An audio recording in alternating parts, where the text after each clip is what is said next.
Hello and welcome to Reddit Tell. Today I have chosen a few different stories to share with you guys. Let me know in the comments below your judgment on each of the stories, and with that out the way, let's just get straight on with it. Am I the arse for not giving my daughter her education fund money? I, 54 male, have 2 children, 23 female and 21 male, with my wife, 52 female. When the kids were young, my parents set up education funds for both of them, which was very generous of them. My wife and I always expected our kids to attend college and then graduate school, as we have done. I have a PhD and my wife has a master's. Because of this, we decided not to use the funds for our kids' undergrad degrees and did not tell them about the money. My daughter has always been more into the liberal arts, while my son is more of a STEM guy. My wife and I worried about her ability to find a job,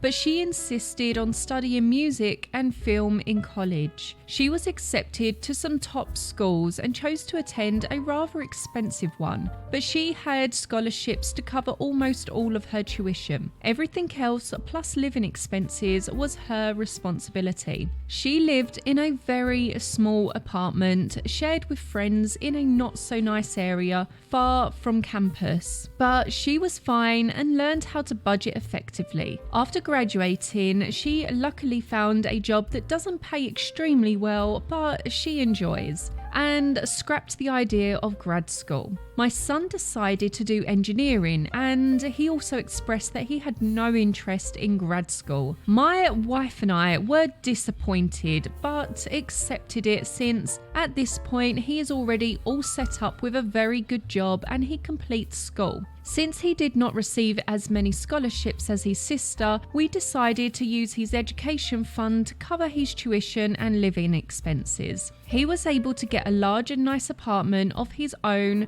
close to the school, which is important since his classes are so demanding and he needs a comfortable space to work. My daughter was confused and asked how we could afford this, and he told her about the education fund. She called us and asked why she didn't have one, and we told her she did. We just didn't use it because we hoped she would attend grad school. She seemed hurt by this and asked if there was any way she could have that money now. We explained that there would be a fee to simply withdraw the money for non-education uses. And if we chose to do that, it would belong to her grandparents, so they could put it towards their own use. She's been quiet and short when answering our texts and hasn't answered our calls at all since then. I know that it seems unfair to her, but it's not really her money in the first place, and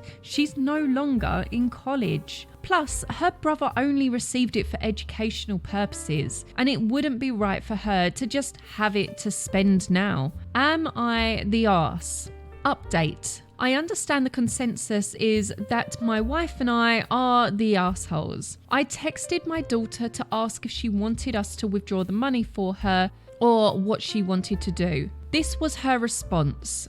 I don't care, maybe they can transfer it to the other grandchild who's 5. If the fee is seriously too much. I don't know about grad school. I haven't thought about it much recently. If I do apply, it wouldn't be for another couple of years, and I hadn't been counting on having any financial help in the first place, so it really doesn't even matter. Thanks for asking though. Update 2. My wife and I are discussing our daughter's response and our next actions to resolve this situation. For context, my wife has always had a strained relationship with my daughter and did not approve of many of her life choices. She believes we should take our daughter's word at face value and assume she no longer wants the money. From some of the responses here, I fear that my daughter's response was out of resentment, and I suggested taking out as much money as her brother was given so at least they received the same amount. She could use it responsibly towards rent, groceries, transportation, etc., or in some other way to further her career. So it would still be for educational purposes in a sense. My wife is standing firm in her opinion and will continue talking it through tomorrow.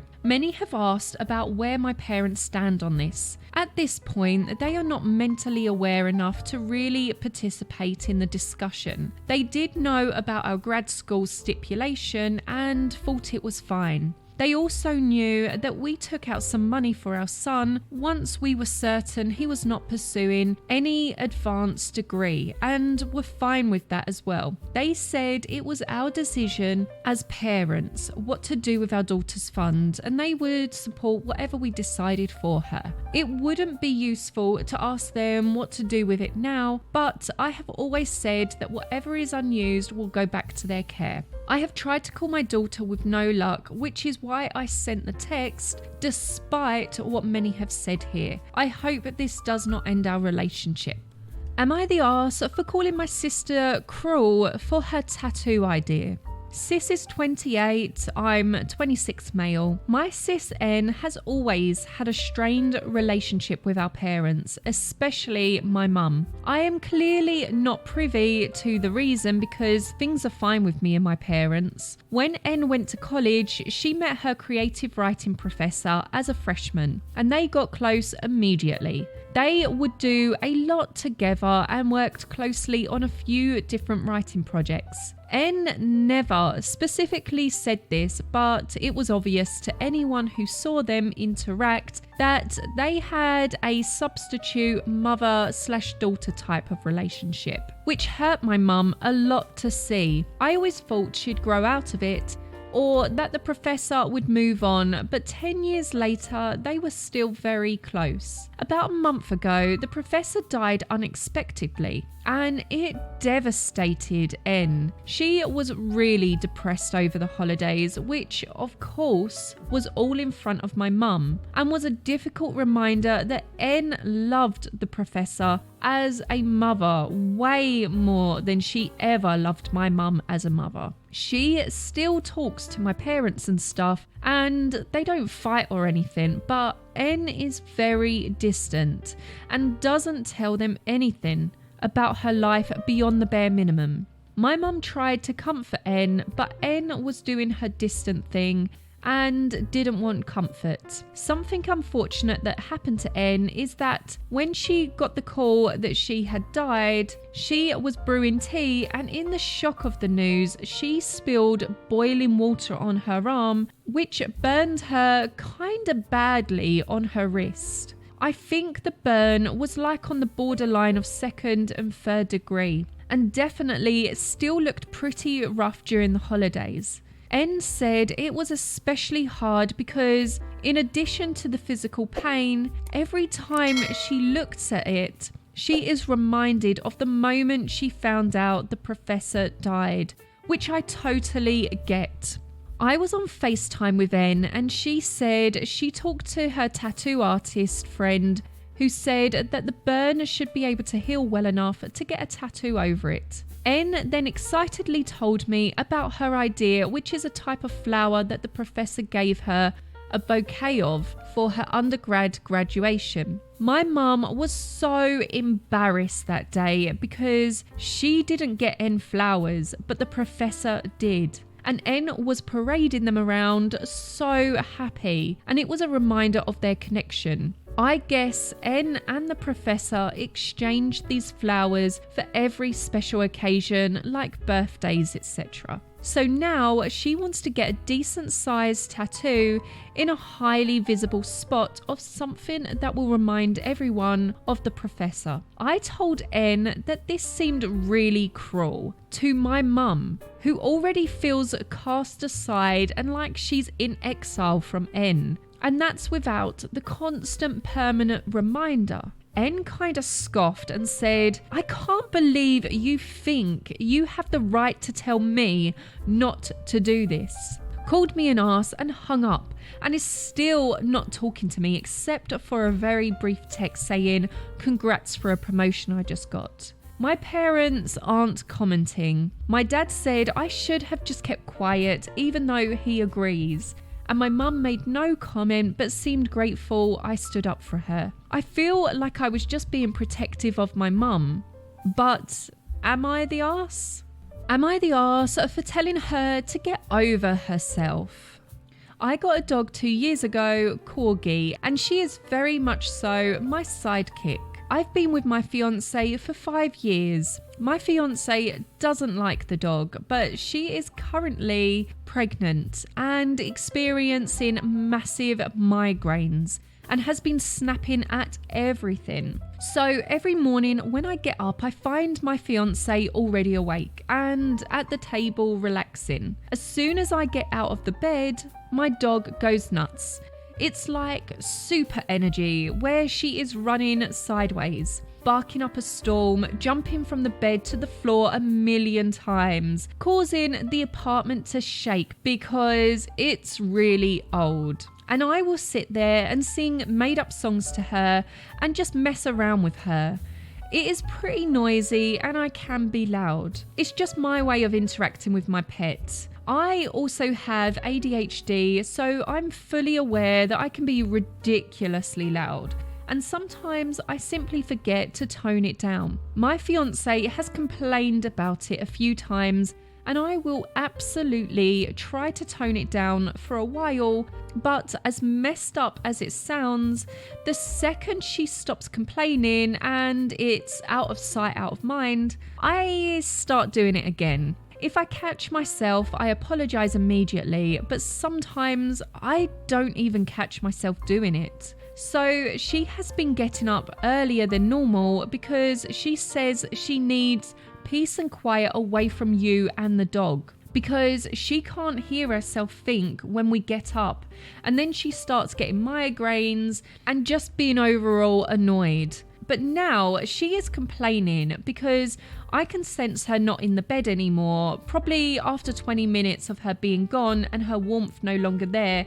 And then I'm wide awake and the dog senses it and So she's now getting angry because she thinks I'm purposely not letting her have space and purposely annoying her with my behaviours. I'm not, truly, but it seems like it, I guess. I've tried just laying in bed for a while so she can relax, but I get stir crazy and I also don't feel like I should have to stay in bed so she can be alone when I live here too. But she flipped this morning. I felt her sneaking out of bed this morning at 5 a.m. and tiptoe out of the room. I watched her sit at the table with her book. Well, the dog saw me awake and immediately goes ballistic, jumping on the bed, whining, barking, etc. She comes in and says, "Will you guys calm down so I can have time to myself for once?" I just side-eyed her because I'm getting angry at this point with her demands. She says, "Well?" I tell her to get over herself. Just because she's pregnant doesn't mean I have to change who I am or change how the household works or change my dynamic with my dog. She immediately left after telling me to go F myself and won't answer my calls. She's been gone for 6 hours.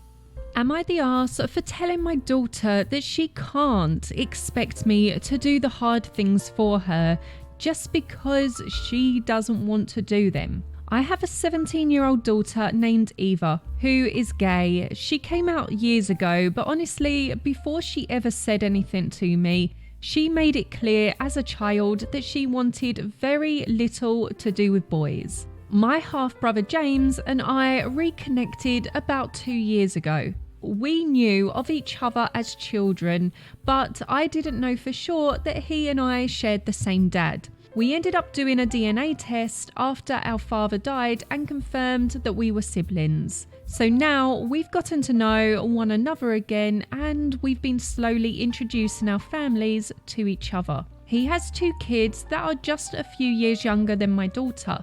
So Eva was really excited about finally having some cousins closer to her age. The ones on her mum's side are significantly younger. She's also excited about getting to know more of my family since I'm not very close with the rest of them. We've met up a few times and it's always gone well. Everyone gets along with each other. At dinner a little while ago, James joked that Eva's boyfriends would have to answer to me, her uncle, and her male cousins if they broke her heart. Eva just laughed a little and said that she wasn't concerned about boys, so they wouldn't have to worry about that. Later, when they were gone, she asked me if I knew how James and his family felt about the LGBTQ community. I told her that I wasn't sure because it had never come up. So then she asked me if I could find out for her. I said that she should just talk to them about it directly since she was the one with the question. But then she said that she didn't want to ask because she didn't know James as well as I did, and it would probably be easier for me to bring it up instead. I ended up telling her that she can't expect me to do hard things for her just because she doesn't want to do them. And if she wants to tell my brother and his family that she's gay or even find out their opinions on LGBTQ people, then she should do that herself. I thought she had let it go, but she's been giving me the cold shoulder for a bit. My ex-wife actually called me earlier and told me I was being obtuse about the situation and that I actually should be willing to do this for our daughter. I feel that Eva disclosing her identity is a responsibility that should fall on her, and it's not my job to pave that road for her. Evidently, my ex and Eva both think it is, and that I'm being insensitive as well. So I wanted some outside opinions. Edit. I love my daughter and I'm proud of her, even in wanting her to find out about my brother's views on her own. I never would have left her to handle that without me at least in the room. Reading the comments, I realised that I wasn't teaching her how to be independent and do things on her own. I was likely making her feel completely unsupported. I saw this as a facing her anxieties thing, instead of truly thinking about it as a safety issue. I should have tried to see it from her point of view.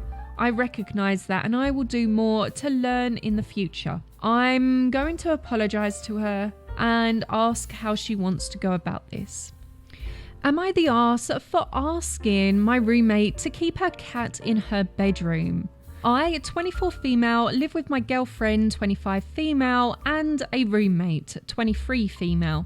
We share a 2-bedroom apartment and have lived together for 2 years now. Up until now, we have gotten along pretty well. My roommate has an elderly cat. The cat is honestly kind of mean. She doesn't like me or my girlfriend and will run away if we try to pet her or pick her up. So we just avoid each other. My roommate asked if we had cats prior to moving in because she said her cat doesn't like other cats. We did not have any pets at the time, so it worked out.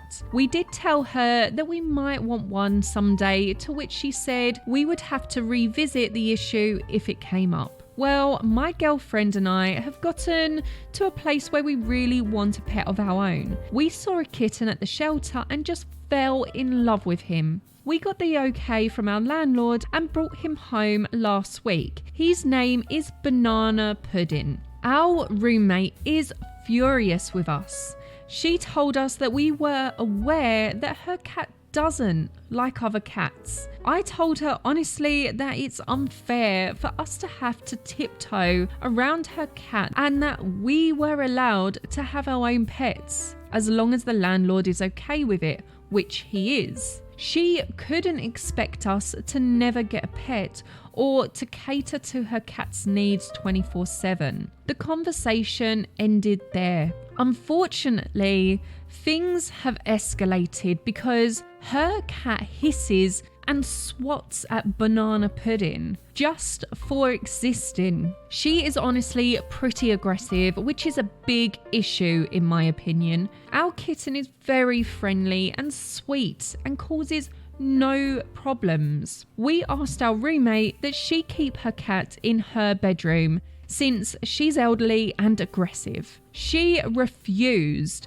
and hasn't been speaking to us. She says we are huge assholes and even got some mutual friends to take her side. I personally think that if her cat is so aggressive and uncomfortable, it's her responsibility to live alone. It's gotten so bad that my girlfriend is crying and considering taking the kitten back to the shelter. So here I am to get an outside perspective because I don't know what to think now. Am I the arse? Edit. So I am definitely the asshole. The comments have really helped me to understand that my roommate's cat is just acting, well, like a cat. I am willing to admit I was ignorant and impulsive. I have never had a pet before and should have done more research before jumping into pet ownership. I plan to sincerely apologise to my roommate. She is willing to talk once she gets home from work. I am going to see if she's willing to try a proper introduction for both kitties, and Banana Pudding will be staying in our room for the duration while her kitty will be able to roam. I am hopeful that things will work out, and I want to thank everyone for being blunt and educating me. I was impulsive and inconsiderate, but my roommate is a great person and I think she will forgive us and be willing to try to make it work. Edit 2. Roommate and I have talked. I apologise to her for being selfish, ignorant, and for putting her cat in an uncomfortable situation. She forgave me and said she'd be happy to help do a proper introduction between the kitties. She said that if we do things slowly and carefully, her cat might be able to accept Banana Pudding. For now, our kitten will be staying in our room for the introduction process. She also taught me a little bit about cat body language, and guys, her cat came and sat on my lap. She even purred. My roommate is very kind and a forgiving person, and I'm very thankful that she chose to forgive me after I was such a huge arsehole to her. She played with Banana Pudding and gave me some cat food recommendations. I think things are gonna work out. Thanks everyone for your advice and criticism. So, what do you think about today's stories? Do you agree with Reddit that the judgment given to each one of these posts, that they are the arsehole, or do you think that they have been unfairly judged? Let me know if you enjoyed this type of video, and if you did, don't forget to give it a like and subscribe to the channel, and hopefully I will see you very soon.